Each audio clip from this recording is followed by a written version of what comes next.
as local mayors, we can hopefully get more work done.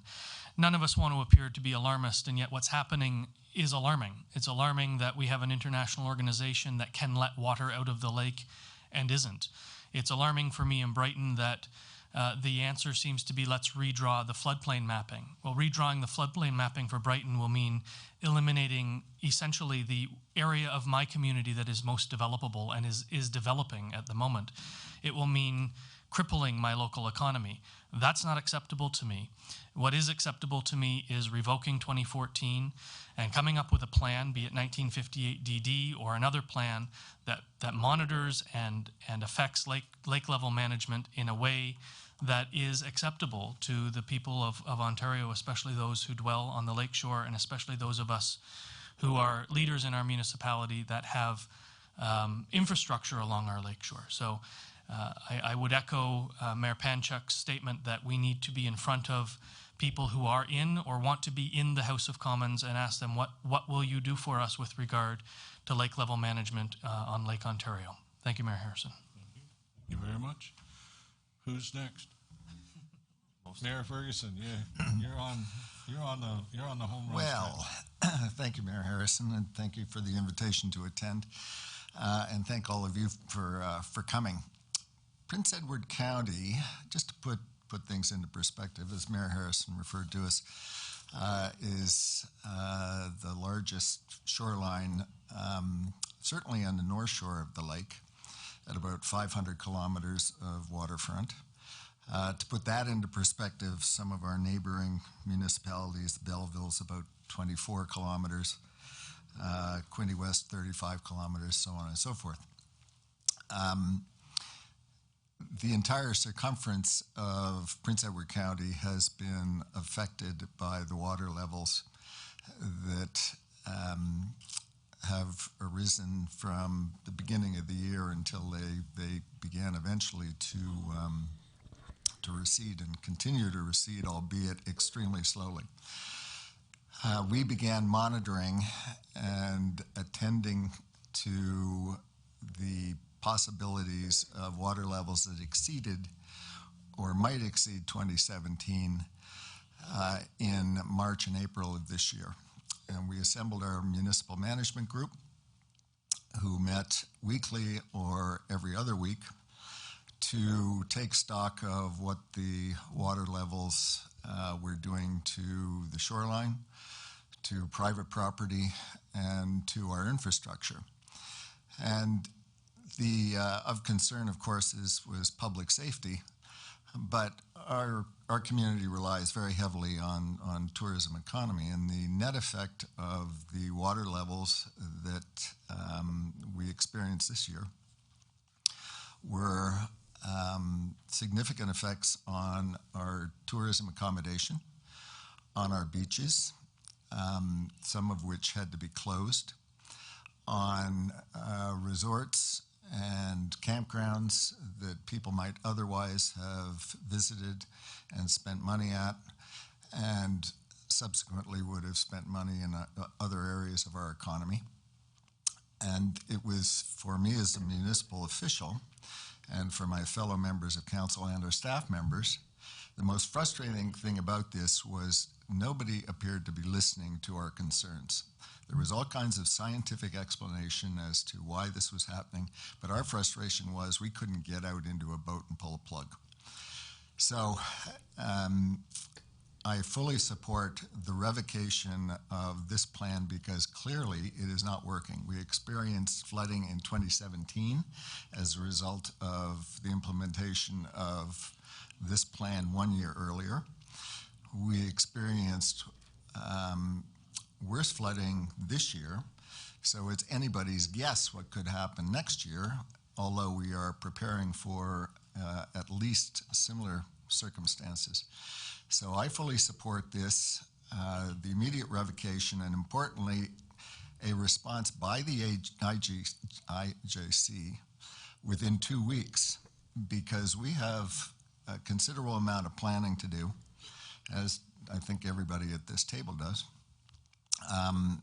Because if we were to go through another summer like this, it would continue to have a profound effect on our businesses, on our residents, and our economy as a whole. So I'm fully supportive. I'm glad we have gathered and we put a timeline on this, and I hope we hear back from them within that time frame. Thank you very much. Deputy Mayor, do you have anything to add? Peter, would you have a portable mic there, or anything you'd like to add? Thank you very much, Your Worship. I would just say, as a longtime resident of the Lakeshore and Wellers Bay and all the inland waterways, it comes down to a management plan, and it's got to be better managed. They did control it over a number of years, and I know we can't control Mother Nature, but it seems very strange that all of a sudden, almost 2 years in a row, that this has happened. And I think they could have brought it down to a better, more manageable level like they used to in the past under the old plan. And I know, having attended some of the preliminary meetings coming up to the implementation of 2014, they were concerned with recharging wetlands and whatever in that respect, and a few other things. Now it's kind of gone beyond that, and they seem to be trying to tell us that there's no way that they can really control it the same. But I agree with all of my colleagues over here. You know, the horse is out of the barn. They've got to start to rethink this and relook at it. And I'm hoping down the road that, as a member of the Conservation Authority and that, we can work to help people fix their shorelines and that, and maybe cut some of the red tape to get things done and repairs done also. Thank you. Thank you very much. Councillor McHugh, do you have anything to add? Yeah, I'd just like to say I'm in full support of this. I've attended a meeting or two in the States with regard to people down there, and the biggest thing they're saying, what we need is we need to band together, and that's what is starting here right now. Hopefully get the entire north side of Lake Ontario involved with it, and not just the residents along the lake, but this backs everything up the streams, the rivers, the watershed, all the way north. So I'm glad to see Reeve is here from Hastings County as well, or sorry, Warden of Hastings County is here to lend his blessing to this as well. But no action has to be taken. I lived on the water most of my adult life. It's all affected by Lake Ontario, no matter where you live. You're along the shoreline here, whether it's Bay of Quinte or Wellers Bay, or happen to live right now. And I know for a fact that the water level should have been dropped at least a foot last year prior to wintertime coming, but the IJC has gone on record of stating that they raised an additional 11 inches. Now, my neighbor held back 26 inches of water with a berm around his business to save his business, and 11 and 12 inches higher was 23. 3 inches would have made a difference to him at all. He wouldn't even have noticed 3-inch rise. We could live with that, but not with 26 inches or an extra 23. So I agree. Take the human element out of this right now. Let's go back to 1958 DD. If we get the same, then yes, we know it's Mother Nature. We can deal with that. But I have to believe that if we can reduce the water, and right now, as of the 20th of September this year, the water is exactly 20 inches higher than it was the same time last year, according to the Army Corps of Engineers that do the regulation of this water. Thank you very much. Thank you very much. Normally, I'd go to media and allow you to ask questions, but I think it's more important that we listen to the public. So we have a portable mic. If you have something you'd like to say that would help us in any way, you have that opportunity right now. Yes, sir. Spread it around, Hannah. You got one mic. Make it. All I ask is to make your point.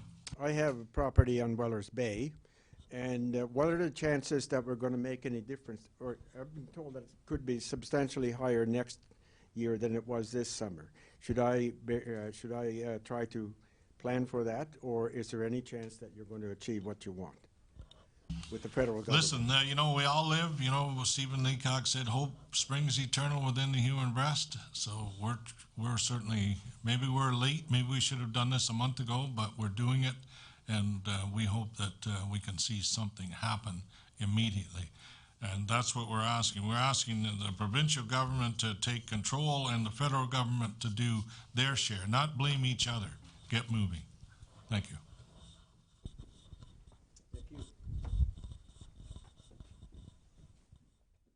Yeah, what you're asking, I wish I could say yes, but it's definitely not looking good. We're here representing agriculture, I guess. We farm in Prince Edward County, and this water level's drastically affected us. Our two farms have invested significantly in tile drainage, and these outlets were established at historic water levels, and now they're covered in water and not draining properly, and we're not getting our investment back. And this, I'm glad to see this meeting happen, and we need to go forward with this for sure. Yeah, and I appreciate your comments. And the other thing you got to remember is, farmers are often looked upon as a pretty dumb group, but it wasn't that long ago, I had the option to choose with my crop insurance excess rainfall 4 years ago, right? So I can insure my crops for drought and excess rainfall. I pick a week in June, and if I pick the right week, I get a check.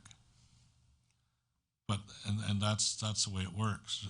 It's somebody certainly was thinking, but it's a gamble. It's a gamble. Thank you. Can I answer that, Jeff? Yes. So, a week and a half ago, I attended a meeting of Quinte Conservation, and we talk about the sheer lunacy of the situation we're in. We made a decision to raise the drought level from level 1 to level 2 for the Moira watershed. And, I know we have people whose wells are down to not record levels, but certainly levels that are affecting the quality of their water. We have agriculture that is in many parts of our city, but also into Hastings County, elsewhere struggling. And yet we have this, this variance with Lake Ontario. So, when we talk about the fact that this is a man-made phenomena, that speaks to it. All 5 of the Great Lakes are above average levels, and Plan 2014 wasn't the first step that was taken in terms of making this a problem. Lake Superior was raised in 2012 with their Plan 2012, and so we're calling for some immediate action. We are disappointed to see the International Joint Commission reduce the water flow levels that they had in August. It was 10,400 cubic meters per second. We would like to see them, in terms of what we're calling for, we'd like to see that immediately return now so that we can have some outflow in the fall and winter of 2019, so that spring of 2020 will be better. But at the same time, all of us are taking steps to deal with what we think may be a worse event in 2020. But now is the time that we as citizens and voters have power. And that's why I'm calling on everyone to ask each of their candidates. There are a number of issues the federal government affects us and impacts us, and we need their help. But we should also be asking about Plan 2014 and what their personal position is as a candidate. And I would say that, this is a ballot question. Mayor Ferguson. Thank you, Mayor Harrison. Just these two comments. We are preparing for a worse 2020. At our municipal management group meeting last week, which was attended by Quinte Conservation, their estimate is perhaps another 3 or 4 inches higher under the current plan. So we are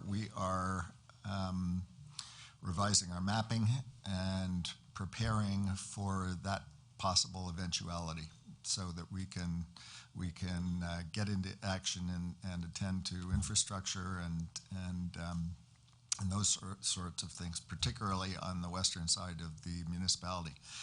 As for, and I will echo what Mayor Panchuk just said, the issue of this being a federal election campaign, I think, is entirely valid.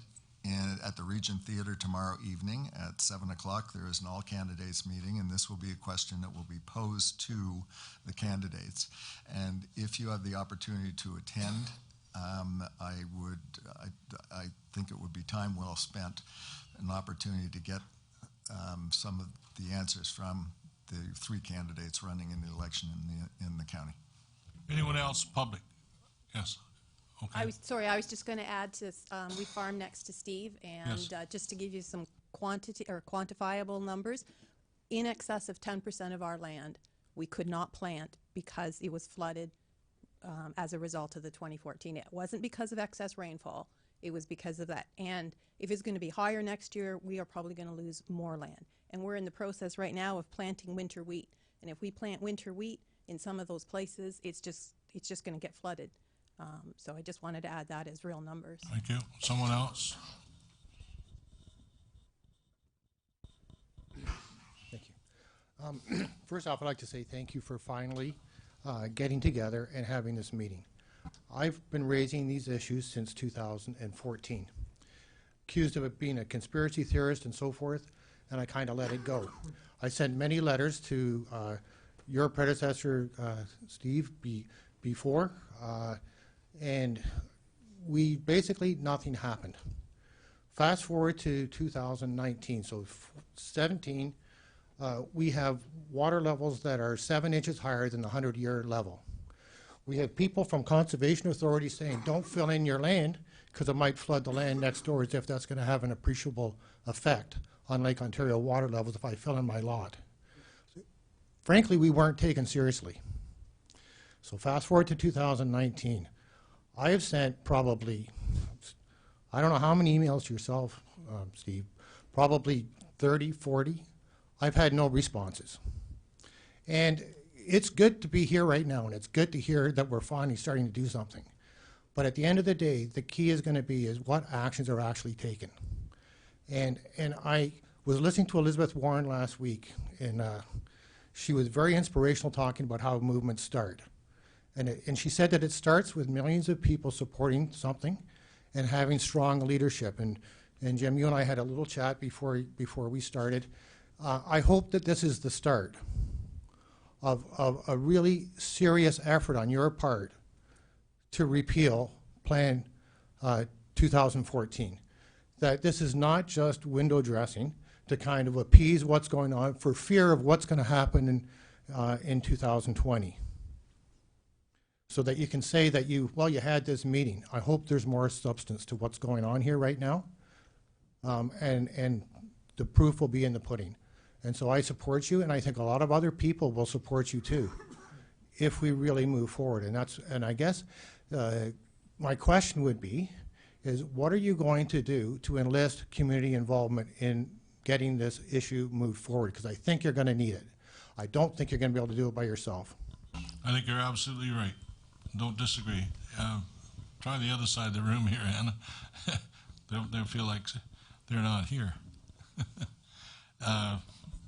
Yes, you're absolutely right. And we feel the same way, that we have to start someplace. We want to see something happen. Yes, very much so. Not just that we're here. As far as I'm concerned, the most responsive part of your government is right here. Thank you.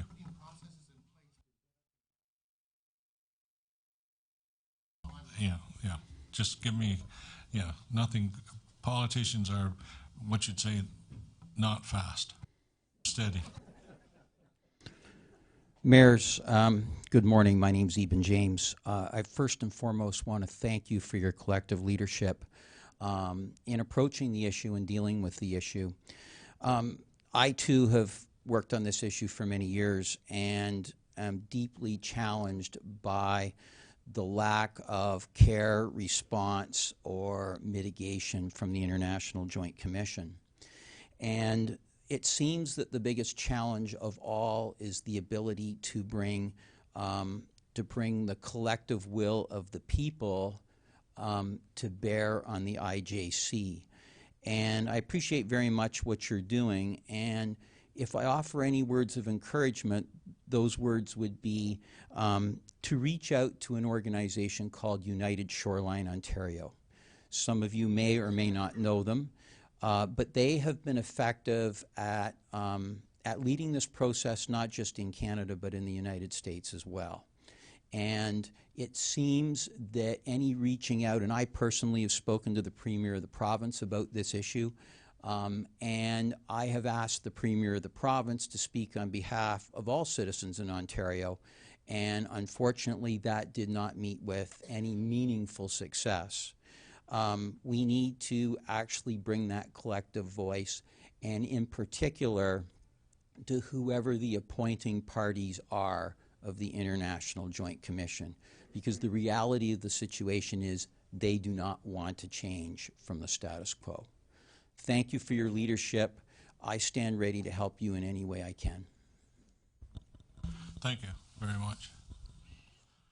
Right behind even the gentleman in the blue there. I'm Deputy Mayor Kaiser from Napanee. Yes, and I thank just you very wanted to- much, and I'm sorry I should have asked you sooner. Oh, that's fine. I'm sorry about that. I was a little tardy arriving this morning too. I just wanted to add to the comments about talking to our candidates this fall in the upcoming election. Do not accept the climate change argument. We've seen rain events and snow melts far larger than we saw in 2019 without the adverse effect during Plan 1958's operations. This is a man-made situation, as we've heard repeatedly. So as you're talking to these people, as you're talking to the candidates in at different places, that's one of the first things that's going to come back, especially from the incumbents. Don't accept that. That is absolute hogwash, and we need to get past that and get back. 2014 is working, and it's working very well at doing what it's meant to do, which was raise the levels. That's what needs to be fixed. It's not working for us. It's doing what they designed it to do, and we need to put the human element back in so we can make reactive choices, and that's what we got to talk about. Thank you, thank you. One more. Oh, Hannah, right, blue coat, did you have some comment? No, you're good? Oh, okay. Anyone else? Okay, yes, another one here. Use the mic, everybody can hear you. Yeah. Thank you. What did the federal government want to achieve by changing the water levels? What's the purpose of it? Well, I think you've heard it stated, maybe it's shipping. Shipping's one of them. What other ones? Recharging the wetlands and so on. That's, I don't know anything else. Yes. Listen, I didn't invite any other politicians. I wanted us to have the ability to discuss it and come out with a statement from us. That's what I'm asking today. So you know where we stand. Yes. Anyone else? Sorry, Sarah. Yes, Sarah. Loan Sarah the mic. And Sarah, you tell them who you are, where you're from, and someplace called Clarington or... Hi, I'm from Bowmanville, Ontario. Plan 2014 on purpose raises the lake levels. It's a plan for higher highs and lower lows. What we hear from the IJC is that Lake Erie is at record highs, that we've had lots of rain and snow, but they never talk about the actual technical limits of the plan. We have to start talking about the plan. So it has a series of limits called the F limit that sets the maximum level that Montreal can reach, and then all other water is transferred to Ontario. That act alone has increased the level of Lake Ontario by 1.5 feet, 1.5 feet this year alone. What we're facing now is a limit called the L limit, which is shipping. So they have reduced the outflow 4 times in the last month in the interest of shipping and at the expense of the shoreline and the shoreline municipalities, emergency responders, businesses, and homes. They can raise the levels. When they say that they are raising the levels and they're at the maximum level, it's the maximum level based on their limits, not based on what's possible. The Treaty of 1909 clearly states in Article 8 in the order of precedence that domestic use is to be priority over all other uses, including navigation, including hydro. However, that's not what we're seeing. What we're seeing is that shipping continues to take precedence, and by all accounts, it is forecast that we will hit the same levels next year, and the risk is that we will be a foot higher. So Plan 2014 cannot stand. And I want to thank all of you for your leadership. And Mayor Harrison, I was so thrilled to hear you say that we need a single letter signed by all municipalities in the across Lake Ontario. Shipping has a powerful lobby group. Hydro has a powerful lobby group. The environment has a powerful lobby group. The only lobby group that riparians have is our elected officials. You are it. Thank you. So thank you. Sarah, tell them more about yourself. I'm the president of United Shoreline Ontario. So thank you very much for. And you're not new at this, Sarah. No, I've been doing delegations up and down the Ontario shoreline since 2017, and I'm starting to support the rallies that are happening out in New York as well. And you were here. When were you here? First. A couple of years ago. Yes, a couple of years ago. Yes, yes. You made an excellent presentation. We as politicians, we have to remain, you know, we have to stand on our own 2 feet. We can't, I have to be very careful that I don't become an activist or a part of an organization, because that influences how I think. And maybe you would say, well, you should think. Yes, I do. I do. But I also like to be able to think by myself and with the facts that are presented in front of me. So that's why I try to be, work with you and for you. Anyways, thank you very much, Sarah, and I appreciate. Anyone else have anything that anyone from the media? Some wearing hats and some who don't have hats. Mayor David, Robertson. I'm sorry. Go ahead. I'm sorry. Mayor Harrison, I've been involved since back when the Seaway came into being. And at that time, Lake Ontario could not be controlled, but after the Seaway came in, they said they could. I watched on the Steve Pagan show last Tuesday, and he had the Canadian representative, co-chair, on his program. And there isn't anything he said, anything that you watched, there's no way that he's going to change what he's doing. And I'm just saying that. I came away and I felt very badly about it, because he gave every reason why nothing was going to change. And I don't know how you can change that, because they're appointed by the federal government on both sides, and they seem to be a law unto themselves. And if you watched it, you'd weep. Well, I'm not saying you're wrong, but I'm not accepting that as an answer.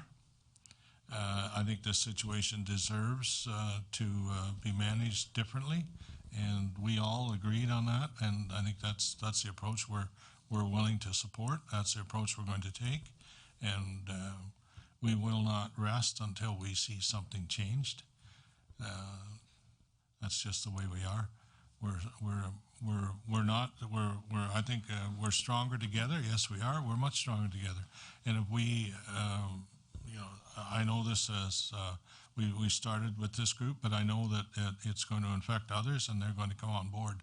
And my objective is to have everyone sign a letter within the next few days of support somehow, and let the government know, let our government know, let the members who are in power and let the members who are running to be elected know that we're very serious about this situation, and that you are as well. And we need something done, not just the status quo. We can prove to them that the status quo is not working. So.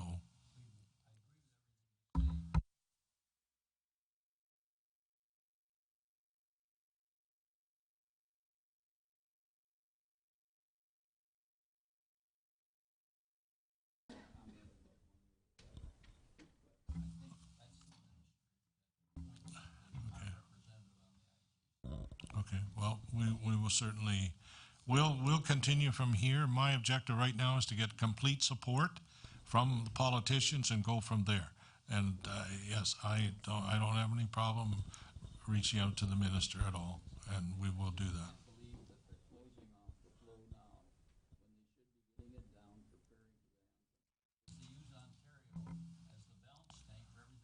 Yes, yes, yes, yes. No, we're good. Thanks. Peter Kennedy, I live in Brighton Bay. Just hearing some of the comments that are coming out here, I'm kind of curious. It almost seems like there should be a fund set up for people to allow reparations of some of their properties. I own 4 acres on Brighton Bay, and 90% of my property was underwater this year. And that was even more than 2017 at the time. What used to be a pristine lawn and things like that now is full of sedges and bulrushes. I had a grass tennis court, and there's nothing left of it. It's all bulrushes. So it's great for the wildlife, and it has regenerated the marshland. There's no doubt about it. But I'm looking forward to seeing some sort of a fund set up so that we can have some reparations done to our property, even if it means raising our retaining walls that we have, allowing that to happen freely, as opposed to going through these endless procedures to try to create, a higher wall so that you can backfill up against it and raise your properties. Because as it stands right now, the value of my property has decreased tremendously because of the amount of flooding that has happened. I'll let Mayor Ostrander respond. Thank you, Mayor Harrison, and thank you, Peter, for your comments. One of the things we are asking for here is to remove barriers for federal and provincial response and funding. One of the things we hear when we go to the feds is, well, the province didn't declare a disaster, an emergency, or whatever word they use, so we can't give you our money. And then some people will call the province through their disaster relief, and I heard as early as yesterday that they were being told that they couldn't receive funding from the province because the municipality hadn't declared, excuse me, hadn't declared an emergency, which I was told the opposite early on in the flooding, that in fact the provincial disaster relief would be available to those whose homes were affected. Now, property is a different story. So I certainly appreciate your comments with regard to setting up a fund, and of course, from Brighton's perspective, we would need the help of our provincial and federal friends to set up that fund. As you likely know, we've spent a good deal of money and time and resources helping people protect their homes in Brighton. Anecdotally, our fire chief is telling me we're at about the $150,000 level in Brighton, which if we have to do that over and over again, represents about 2% of, just over 2% of taxation in Brighton, because it's a community of 12,000 people. That means I can't do anything else, right? I can only then afford to protect the lakeshore. I can't increase my spending on infrastructure, any of those things. So that's not acceptable to me either. I will be taking your words forward, because I like the idea of helping to set up this fund and helping to create a unified response with regard to repair and remediating the shoreline. Thank you. Sarah, who's got the mic, Sarah? Oh, Hannah, thank you. Since 2017, Governor Cuomo in New York has released $420 million to their counties and to their residents. Every homeowner on the New York side was given access to $50,000 American dollars to repair their lands, to rebuild their break walls, and do what was required. Here in Ontario, not a single homeowner on Lake Ontario has qualified for any support, and the funds that exist will not help protect your lands. It is only to repair things that are inside your home, and not a single home has qualified. Primary residents as well. Under the Treaty of 1909, Article 8, it clearly stipulates that any party that is injured by operations of the works will have protections and will have indemnities. New York has put $420 million on the table. Ontario has seen nothing. My question to all of you, what role does Premier Ford play in this as well? Obviously, it's got, right now, the way I read it is that he has to declare an emergency situation before the federal government even considers any kind of remuneration, if there is any. That's the way and so what we're asking, Sarah, is that be eliminated so that it doesn't have to be the provincial government that says this is going to be a disaster or this needs to be remedied. We're asking the federal government to take a stand and look at the situations and say, yes, we will support it. We will support. That's what we're asking. Thank you. Yes. Can I just pick up on Sarah's point? So when we met with Premier Ford, one of the things we asked of Premier Ford is what can he do to give conservation authorities even the willingness to allow us to remediate the losses that we're all experiencing. And that was a takeaway that was left with him, and one that he was going to undertake. So the whole process of not having the money, it's worse than just not having the money. Not only do we not have the money, but we don't have the support to remediate our properties quickly and effectively. And we felt that firsthand in the last year. Thank you all, John. You're absolutely right. You're absolutely right. Yes. And I was there when you asked the question, so I know it was specific and it was direct. And he said that they were working on reducing red tape. That doesn't help us much. We need it. We need it eliminated. We need people to have the opportunity to rightfully look after your property and support where needed. And we're not against it. We're not against it. We're just trying to find a way to get it. Yes. Just a follow-up question about the next steps. from a bureaucratic point of view, are you appointing someone to take a lead bureaucratically to follow this stuff up?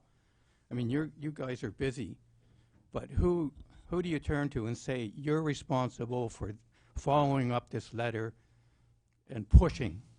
You know what we all do? We all hire people, and we hire the best people possible, because the better the job they do, the better I look. Yes. I'm a former bureaucrat, so I understand. So what I'm saying is that we have great staff who work for us and work with us, and we're certainly going to engage them in this process. Yes, we are.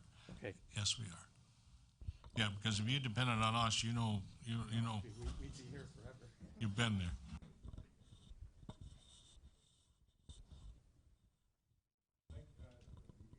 Any other questions? Anything else? Anybody that has a statement I want to get? I got 4 minutes. I'm way over my time right now. So, Councillor McHugh. Yeah, Make Your it Worship, short. thank you. With regards to being remediated, I'd like to see it a one-time remediation. The last thing I want to see is the government set a fund aside, and every year my lawn gets destroyed and I have to put money out to get it done again. So I'm all for it. I understand people losing money. That as Sarah stated, in New York State, they get up to 70% of what they've spent. But I've spoken to people, this is the second time it's happened. So if it's a $50,000 repair, you're looking at $15,000 out of your pocket year after year after year. I don't want that. I want the flooding to stop, put my land back the way it was, and let me sleep peacefully at night. Thank you. You're right. You're right. Yes, go ahead. Sorry. I just want to add to that. On October 29th, we are holding an information session with Quinte Conservation to allow the public to come and discuss and understand what they can do with their shoreline that has been affected, particularly through 2019. And this will be occurring in Wellington at the community center. There will be presentations by the municipality as well as by Quinte Conservation, but it's a great opportunity for those affected by the flooding this year to come and ask questions about what they can do and the process to get those things done. That's great. Thank you very much. And I certainly don't mind taking the lead and collate anything you people have or anything you receive. If you send it to us, we'll try to put it together, or we'll try to follow up on it. We will get this out immediately and hopefully get a response, and we'll follow from there. We have Hannah Brown, who's here, and my assistant Jane. Hannah's our communication coordinator, so anything that we get that's positive and should be communicated, we use our website as well as the social media to get it out to people. So we'll try to follow that process. And yeah, listen, if we get something that really, really dramatically shows that the direction is going to change, yes, I will certainly get that out to you if I have to. Yes. Whatever is necessary. Mitch. Yeah, if I can just address, I appreciate again, Mayor Harrison, you calling this meeting. The question about what abilities we have as municipal governments, particularly in terms of pushing this through to get other communities on board.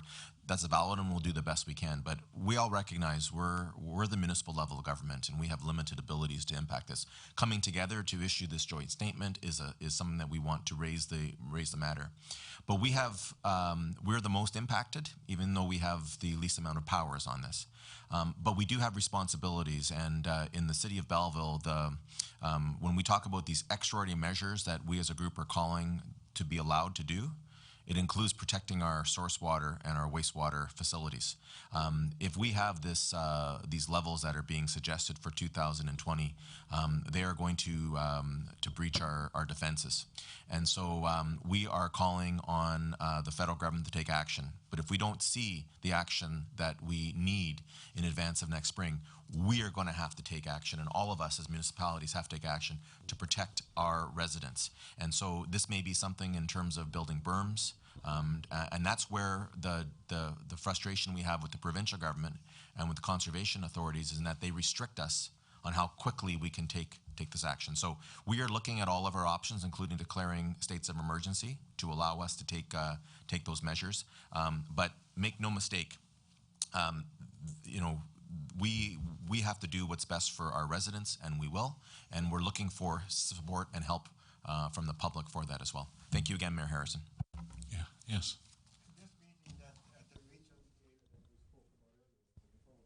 Wellington.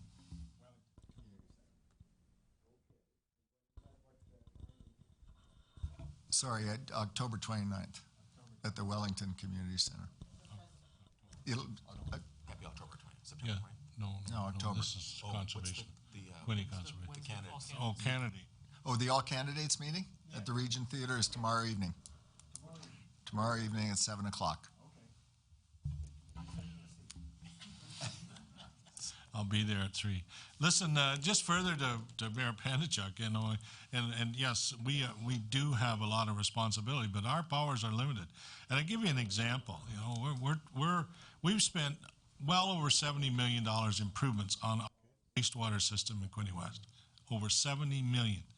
And 17 million is in process right now. That's a line from Fraser Park across to the other side of the river. We don't need to do it. It's only been there since the 40s. We're not sure. You know, it doesn't leak. It doesn't leak yet. So we're trying to be proactive to get this done. We started in 2012, 2013. We get all our permits. Everything's approved. We didn't get permits, but we got everything approved. Followed all the process. We're good to go. Okay, so then we start the project. We get the consultants involved, design and so on, and we started the project 16 or 17. Okay, now we're ready to cross the river. We're now ready to go across the river. The timeline was July and August 2019 that we'd be allowed to do that. Okay, May,